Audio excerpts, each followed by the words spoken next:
सोचिए आपके पास ट्रेडिंग के लिए सिर्फ 5,000 या 10,000 रुपए हैं। अब आपके सामने दो रास्ते हैं। पहला रास्ता, आप इसी छोटे कैपिटल को जल्दी से बड़ा करने की कोशिश करें। दूसरा रास्ता, आप इसी छोटे कैपिटल को अपनी ट्रेडिंग स्किल की ट्रेनिंग का माध्यम बना लें। लेकिन यहाँ एक सवाल बहुत खतरनाक है। अगर आपके पास कम पैसा है तो क्या आप सच में ट्रेडिंग सीख सकते हैं, या फिर अच्छी ट्रेडिंग स्किल बनाने के लिए बड़ा कैपिटल जरूरी है?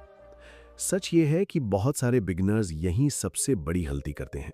उन्हें लगता है कि कम कैपिटल की वजह से उनकी ट्रेडिंग प्रोग्रेस रुक गई है, इसलिए वो ज्यादा रिस्क लेते हैं, ज्यादा ट्रेड्स करते हैं और छोटे कैपिटल को जल्दी बड़ा करने की कोशिश करते हैं। लेकिन इसी कोशिश में वे जिस चीज को सबसे ज्यादा नुकसान पहुंचाते हैं वो उनका पैसा नहीं बल्कि उनका ट्रेडिंग माइंडसेट होता है। अब जरा उल्टा सोचिए, अगर कम कैपिटल को प्रॉफिट कमाने की मशीन के बजाय लर्निंग मशीन बना दिया जाए तो क्या होगा? आप हर ट्रेड को पैसा बनाने के लिए नहीं बल्कि अपने डिसीजन मेकिंग को टेस्ट करने के लिए देखेंगे। आप ये समझना शुरू करेंगे कि कब एंट्री लेनी है, कब ट्रेड छोड़ना है, लॉस आने पर क्या करना है और सबसे महत्वपूर्ण, जब मार्केट आपके खिलाफ जाए तब भी अपने रूल्स को कैसे फॉलो करना है। और यहीं से असली ट्रेडिंग स्किल बनना शुरू होती है।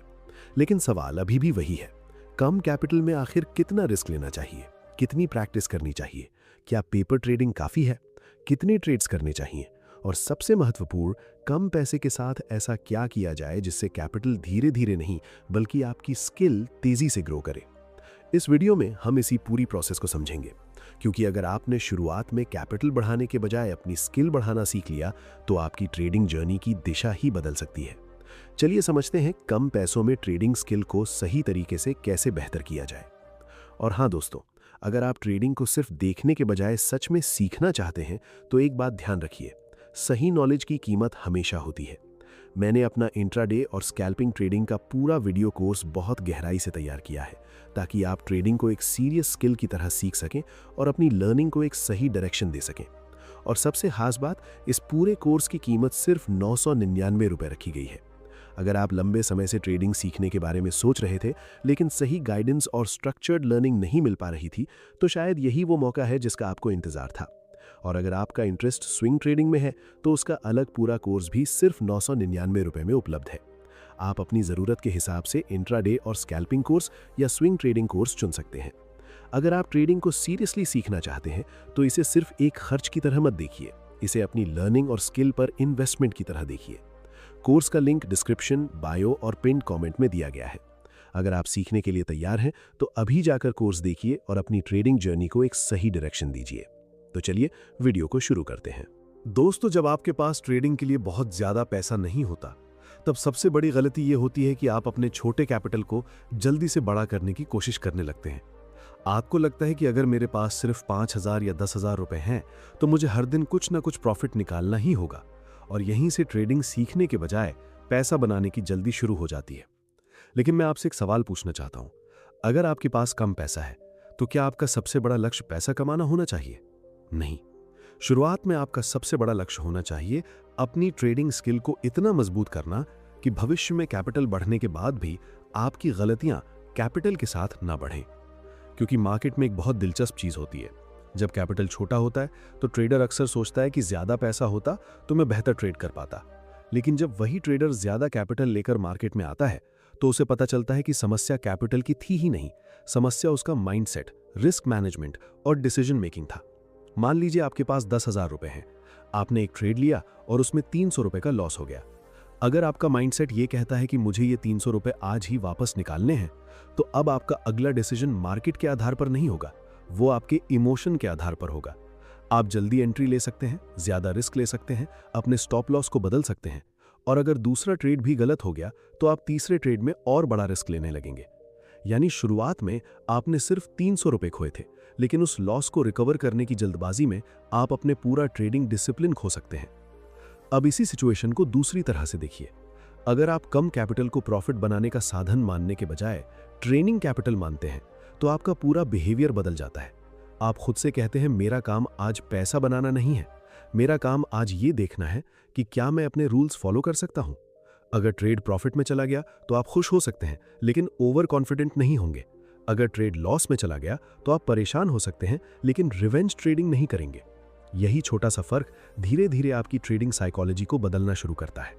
आपको मार्केट में हर बार सही होना जरूरी नहीं है। आपको ये स्वीकार करना सीखना है कि एक अच्छी स्ट्रैटेजी के बावजूद भी कुछ ट्रेड्स लॉस में जा सकते हैं, क्योंकि ट्रेडिंग में कोई भी सेटअप फ्यूचर को गारंटी नहीं करता। आपके पास सिर्फ प्रोबेबिलिटी होती है, सर्टेनिटी नहीं। और जब ये बात आपके माइंडसेट में बैठ जाती है, तब आपका ध्यान प्रेडिक्शन से हटकर प्रोसेस पर आने लगता है। आप चार्ट को इस नज़र से नहीं देखते कि अगली कैंडल ऊपर जाएगी या नीचे। आप ये देखते हैं कि क्या मेरा सेटअप बना है, क्या मेरा रिस्क डिफाइंड है, क्या मेरी एंट्री प्लान क्लियर है, और अगर कंडीशंस पूरी नहीं है तो क्या मैं ट्रेड छोड़ सकता हूं। ध्यान रखिए, ट्रेड छोड़ना भी एक ट्रेडिंग डिसीजन है। कई बिगिनर्स सोचते हैं कि अगर उन्होंने आज ट्रेड नहीं लिया तो उन्होंने कुछ किया ही नहीं, लेकिन एक डिसिप्लिन्ड ट्रेडर जानता है कि गलत ट्रेड से बचना भी कैपिटल प्रोटेक्शन का हिस्सा है। इसीलिए कम कैपिटल में आपको सबसे पहले अपनी स्किल पर काम करना चाहिए, अपने प्रॉफिट पर नहीं। क्योंकि अगर आपकी स्किल कमजोर है तो बड़ा कैपिटल आपकी समस्या को बड़ा कर देगा, लेकिन अगर आपकी स्किल मजबूत है तो छोटा कैपिटल भी आपको सीखने, प्रैक्टिस करने और अपने प्रोसेस को इंप्रूव करने का मौका दे सकता है। लेकिन अब यहाँ एक और ज्यादा महत्वपूर्ण सवाल सामने आता है। अगर हमें कम कैपिटल में प्रॉफिट के पीछे नहीं भागना चाहिए तो फिर आखिर प्रैक्टिस कैसे करें, कितना रिस्क लें, कितने ट्रेड्स करें और किस तरह पता चले कि हमारी ट्रेडिंग स्किल सच में इंप्रूव हो रही है। यही वो जगह है जहां ज्यादातर बिगिनर्स एक और बड़ी गलती कर बैठते हैं, और अगला हिस्सा इसी गलती को समझना बेहद जरूरी है। अब जब आपने ये समझ लिया है कि कम कैपिटल में आपका पहला लक्ष्य प्रॉफिट नहीं बल्कि अपनी ट्रेडिंग स्किल को मजबूत करना होना चाहिए, तो अगला सवाल बहुत महत्वपूर्ण है। आखिर प्रैक्टिस किस तरह की जाए ताकि कम पैसे के साथ आप सच में एक बेहतर ट्रेडर बन सके। क्योंकि सिर्फ मार्केट को रोज देखना प्रैक्टिस नहीं है, और सिर्फ रोज ट्रेड करना भी प्रैक्टिस नहीं है। अगर आप बिना किसी प्लान के रोज 10 या 15 ट्रेड्स करते हैं तो हो सकता है कि आपको लगे कि आपका एक्सपीरियंस बढ़ रहा है, लेकिन वास्तव में आप अपनी गलतियों को बार बार रिपीट करना सीख रहे होते हैं। सही प्रैक्टिस का मतलब है अपने हर डिसीजन को समझना। मान लीजिए आपने एक सेटअप चुना। अब आपको हर बार ये देखने की जरूरत है कि जब ये सेटअप मार्केट में दिखाई देता है तब उसका बिहेवियर कैसा रहता है। कौन सी कंडीशन में ट्रेड बेहतर परफॉर्म करता है, किस सिचुएशन में सेटअप फेल होता है, और सबसे महत्वपूर्ण, किन परिस्थितियों में आपको बिल्कुल ट्रेड नहीं लेना चाहिए। यही ऑब्जर्वेशन धीरे धीरे आपके अंदर मार्केट अंडरस्टैंडिंग पैदा करता है। आप हिस्टोरिकल चार्ट्स पर जाकर अपने सेटअप को देख सकते हैं। पुराने मार्केट डेटा को देखकर यह समझ सकते हैं कि अगर यही सिचुएशन पहले आई होती तो आपके रूल्स के अनुसार क्या डिसीजन बनता। इस तरह की प्रैक्टिस का एक बहुत बड़ा फायदा है। इसमें आपको हर बार अपना पैसा रिस्क में डालने की जरूरत नहीं पड़ती। आप पेपर ट्रेडिंग भी कर सकते हैं, लेकिन पेपर ट्रेडिंग को सिर्फ वर्चुअल प्रॉफिट बनाने का गेम मत बनाइए। अगर आपने पेपर ट्रेडिंग में 10 ट्रेड्स किए और 8 प्रॉफिट में आ गए तो इसका मतलब ये नहीं कि आप अब लाइव मार्केट में बड़े कैपिटल के साथ उतरने के लिए तैयार हैं। आपको यह देखना होगा कि आपने उन 10 ट्रेड्स में अपने रूल्स कितनी बार फॉलो किए, क्योंकि ट्रेडिंग में प्रॉफिट और स्किल हमेशा एक ही चीज नहीं होती। कभी कभी गलत डिसीजन भी प्रॉफिट दे सकता है और कभी कभी सही डिसीजन भी लॉस दे सकता है। मान लीजिए आपने बिना सेटअप के एक ट्रेड लिया, लेकिन मार्केट अचानक आपकी डायरेक्शन में चला गया और आपको प्रॉफिट मिल गया। अगर आप इस प्रॉफिट को अपनी स्किल समझ लेते हैं तो अगली बार आप वही गलती ज्यादा कॉन्फिडेंस के साथ दोहरा सकते हैं। इसके उलट आपने अपना पूरा प्लान फॉलो किया, सही एंट्री ली, सही स्टॉप लॉस लगाया और फिर भी ट्रेड लॉस में चला गया। इसका मतलब ये नहीं कि आपका डिसीजन गलत था, यही ट्रेडिंग की प्रोबेबिलिटी है। इसलिए अपने हर ट्रेड को केवल प्रॉफिट या लॉस के आधार पर जज मत कीजिए। ये देखिए कि आपका डिसीजन आपके रूल्स के अनुसार था या नहीं। इसके लिए ट्रेडिंग जर्नल बहुत उपयोगी हो सकता है। हर ट्रेड के बाद खुद से पूछिए, मैंने ये ट्रेड क्यों लिया था? क्या मेरा सेटअप वास्तव में मौजूद था? क्या मैंने सही रिस्क लिया? क्या मैंने अपने स्टॉप लॉस को बदला? क्या मैंने जल्दी एग्जिट किया? क्या मैं डर की वजह से बाहर निकला? क्या मैंने प्रॉफिट देखकर ओवर कॉन्फिडेंस में अगला ट्रेड लिया? जब आप इन सवालों के जवाब ईमानदारी से लिखना शुरू करते हैं, तब आपको अपने अंदर के बिहेवियर के पैटर्न्स दिखाई देने लगते हैं। हो सकता है आपको पता चले कि आप लगातार 2 लॉस के बाद ज्यादा रिस्क लेते हैं। हो सकता है आप प्रॉफिट में आते ही बहुत जल्दी एग्जिट कर देते हो सकता है आपका सबसे बड़ा प्रॉब्लम ओवर ट्रेडिंग हो, या शायद आपकी सबसे बड़ी कमजोरी ये हो कि आपको मार्केट में हमेशा कुछ ना कुछ करने की जरूरत महसूस होती है। यहीं से असली सेल्फ अवेयरनेस शुरू होती है। और याद रखिए, ट्रेडिंग स्किल सिर्फ चार्ट पढ़ने की स्किल नहीं है, ये खुद को पढ़ने की भी स्किल है। अगर आप कम कैपिटल के साथ अपनी गलतियों को पहचानना सीख गए तो आपने एक बहुत महत्वपूर्ण काम कर लिया, क्योंकि कैपिटल छोटा होता है तब छोटी गलती की कीमत भी अपेक्षाकृत छोटी होती है। लेकिन अगर वही गलती बड़े कैपिटल के साथ की जाए तो उसका फाइनेंशियल इम्पैक्ट बहुत बड़ा हो सकता है। इसलिए कम कैपिटल को लेकर शर्मिंदा होने की ज़रूरत नहीं है। अगर आप इसे सही तरीके से इस्तेमाल करते हैं तो ये आपके लिए एक ट्रेनिंग ग्राउंड बन सकता है। लेकिन यहाँ एक और गंभीर सवाल आता है। मान लीजिए आपने प्रैक्टिस करना शुरू कर दिया, जर्नल भी बना लिया और अपने रूल्स भी समझ लिए, फिर भी रियल मनी मार्केट में लगाया जाता है तो आपका माइंडसेट अचानक बदल जाता है। डर आता है, जल्दी प्रॉफिट लेने की इच्छा होती है और लॉस के बाद बदला लेने का मन करता है। तो आखिर रियल मनी के सामने साइकोलॉजी को कैसे कंट्रोल किया जाए?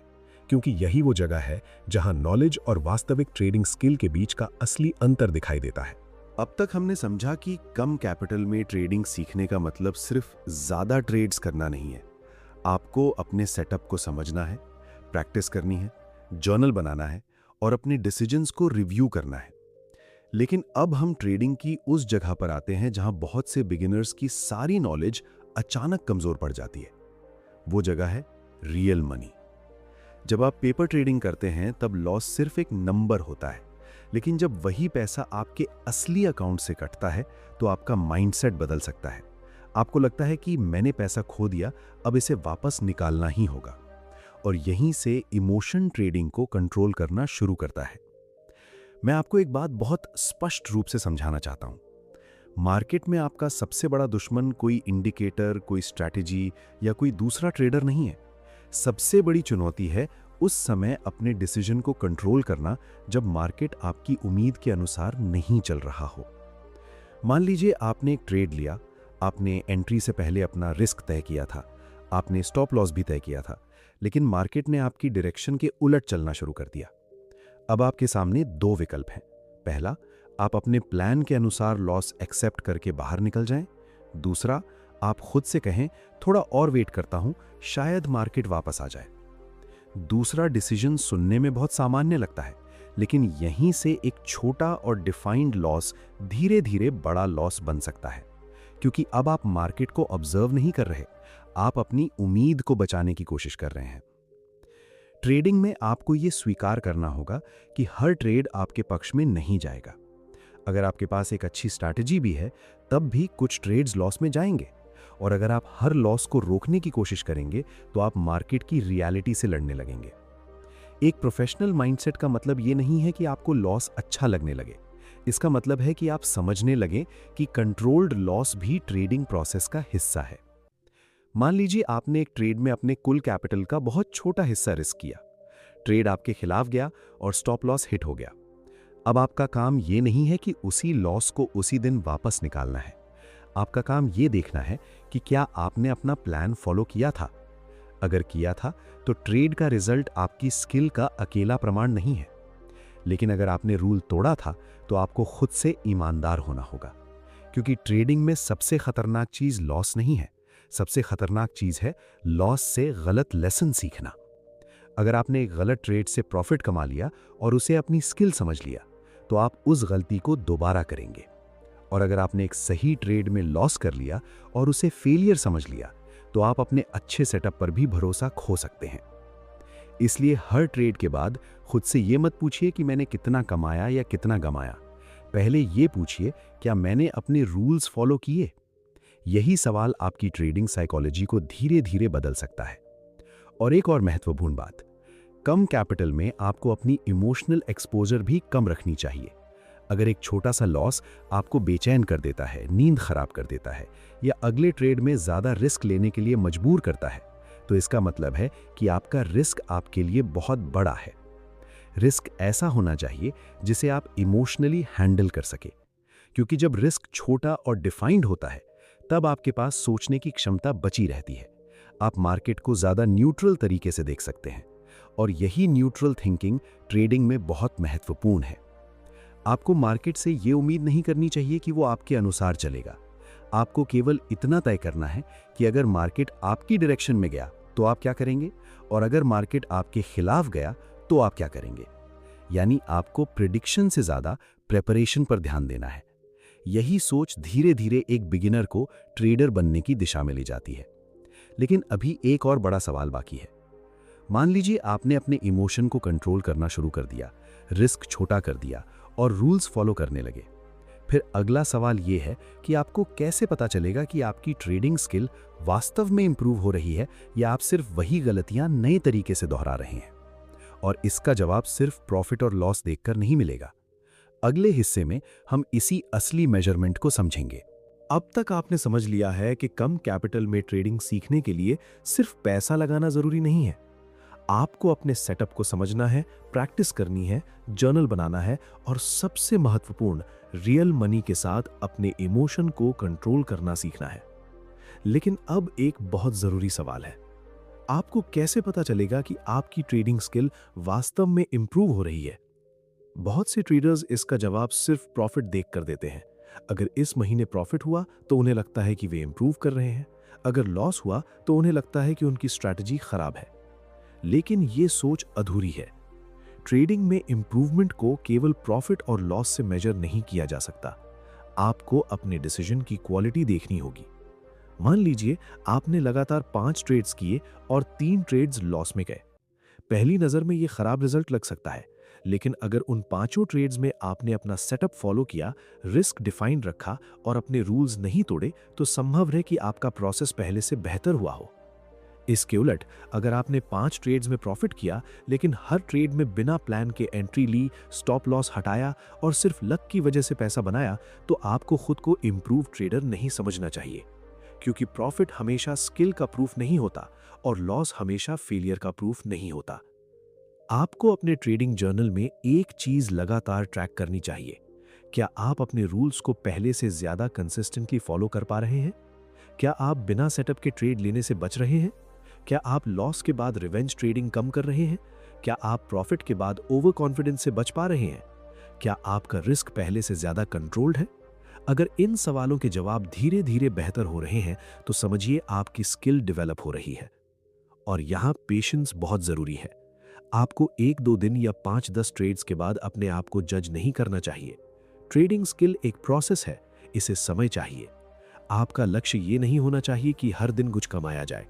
आपका लक्ष्य ये होना चाहिए कि हर सप्ताह आपका डिसीजन मेकिंग पिछले सप्ताह से थोड़ा बेहतर हो। यही छोटा इंप्रूवमेंट लंबे समय में बहुत बड़ा डिफरेंस पैदा कर सकता है। और जब आपको लगे कि आपका प्रोसेस स्टेबल हो रहा है, आपका रिस्क कंट्रोल्ड है और आप हर मूव पर इमोशनली रिएक्ट नहीं कर रहे हैं, तब अगला सवाल सामने आता है, क्या अब आपको अपना कैपिटल बढ़ा देना चाहिए या कम कैपिटल के साथ ही अपनी स्किल को और मजबूत करते रहना चाहिए? क्योंकि यहीं पर एक छोटी सी जल्दबाजी आपकी पूरी प्रोग्रेस को फिर से पीछे ले जा सकती है। अगले हिस्से में हम समझेंगे कि स्किल बनने के बाद कैपिटल को लेकर सही सोच क्या होनी चाहिए। अब तक हमने समझा कि कम कैपिटल में ट्रेडिंग सीखने का सबसे सही तरीका क्या है। लेकिन अब आखिरी और शायद सबसे महत्वपूर्ण सवाल है, जब आपको लगे कि आपकी ट्रेडिंग स्किल पहले से बेहतर हो रही है, तब क्या आपको तुरंत अपना कैपिटल बढ़ा देना चाहिए? मेरा जवाब होगा, सिर्फ इसलिए नहीं कि कुछ ट्रेड्स या कुछ महीनों में आपको प्रॉफिट मिला है। कैपिटल बढ़ाने से पहले आपको यह देखना चाहिए कि क्या आपका बिहेवियर भी पहले जैसा स्टेबल है। क्या आप लॉस के बाद भी अपने रूल्स फॉलो कर सकते हैं? क्या आप प्रॉफिट के बाद ओवर कॉन्फिडेंट नहीं होते? क्या आप बिना सेटअप के ट्रेड लेने से खुद को रोक सकते हैं? और क्या आप ये स्वीकार कर सकते हैं कि कुछ दिनों में मार्केट में कोई अच्छा अपॉर्चुनिटी नहीं भी मिलेगी? अगर इन सवालों का जवाब धीरे धीरे हाँ में आने लगा है, तभी आगे बढ़ने के बारे में सोचना चाहिए। याद रखिए, ट्रेडिंग में ग्रोथ का मतलब सिर्फ अकाउंट बैलेंस बढ़ना नहीं है। असली ग्रोथ तब है जब आपका डिसिप्लिन, पेशेंस, रिस्क मैनेजमेंट और डिसीजन मेकिंग भी साथ साथ बेहतर हो। इसलिए अगर आपके पास अभी कम कैपिटल है, तो निराश मत होइए। आपको किसी दूसरे ट्रेडर की जर्नी से अपनी तुलना करने की जरूरत नहीं है। आपका काम है अपनी जर्नी को बेहतर बनाना। हर ट्रेड को एक लेसन की तरह देखिए। हर लॉस से पूछिए कि इसमें क्या सीख मिली। हर प्रॉफिट के बाद खुद से पूछिए कि क्या ये प्रॉफिट मेरे प्रोसेस की वजह से आया या सिर्फ मार्केट की फेवरेबल मूवमेंट की वजह से। अपना ट्रेडिंग जर्नल बनाए रखिए, अपनी रूल्स लिखिए, अपने रिस्क को पहले से डिफाइन कीजिए और सबसे जरूरी, ऐसे पैसे से ट्रेडिंग मत कीजिए जिसकी जरूरत आपकी रोजमर्रा की जिंदगी के लिए है। और इस पूरी जानकारी को सिर्फ ट्रेडिंग तक सीमित मत रखिए। जो डिसिप्लिन आप मार्केट में सीखते हैं, वही डिसिप्लिन आपकी जिंदगी में भी काम आ सकता है। जल्दबाजी के बजाय पेशेंस, इमोशन के बजाय डिसीजन और शॉर्ट टर्म एक्साइटमेंट के बजाय लॉन्ग टर्म थिंकिंग को महत्व दीजिए। जिंदगी में भी हर अपॉर्चुनिटी पर एक्शन लेना जरूरी नहीं होता।